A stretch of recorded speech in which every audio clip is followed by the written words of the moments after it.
is Christmas by Peter Bentley and illustrated by Gary Parsons.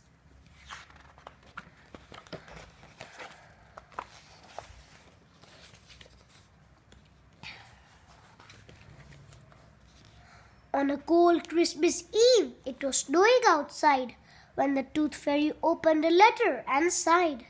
I was hoping to have a night in, that's the truth. But little Tim Tucker has just lost a tooth. The winter wind blasted her this way and that. It blew up her knickers and blew off her hat.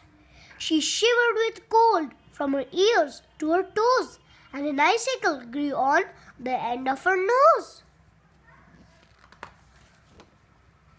"Oh dear," sighed the fairy, "I seem to be lost," she said as she brushed off the snow and the frost. "But hold on, what's that? Something's heading this way. It's something that jingles. It looks like a sleigh." "Good evening," beamed Santa. "You do look a sight. Where are you out on this freezing cold night?" "I'm off to Tim Tucker's to give him a gift, but I'm lost."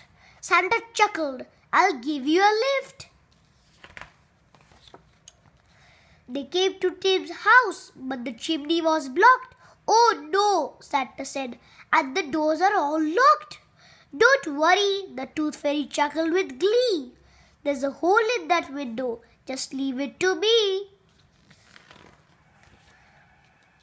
She waggled her wand and said, "Hubble-dee-fubble."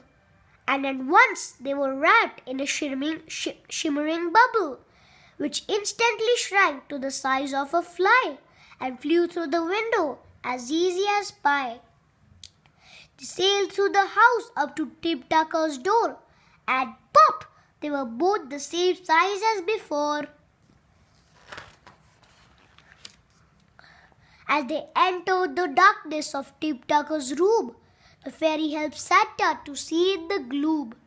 She whispered, "Watch out for that train by the bed," but he trod on a small squeaky teddy instead. The Tooth Fairy thought, "Don't wake up, little fellow," as she silently flew down to little Tim's pillow. She swapped the old tooth for a coin from her sack and whispered to Santa, "Now time to head back." They slipped from the bedroom, but there in the dark sat Tim Tucker's puppy, who started to bark. "Yikes!" cried the Tooth Fairy. Now we're in trouble."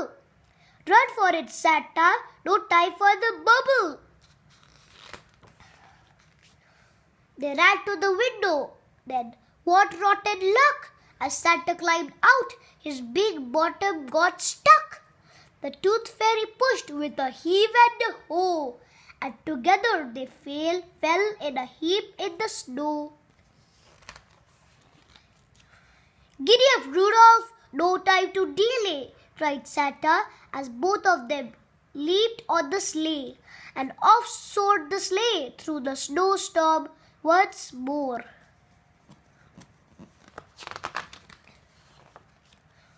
Till it came to a halt by the Tooth Fairy's door. "Thank you for helping me out in this weather," she said. "It was lots of fun working together." "And thank you," said Santa, "for helping me too. I couldn't have left him his gift without you."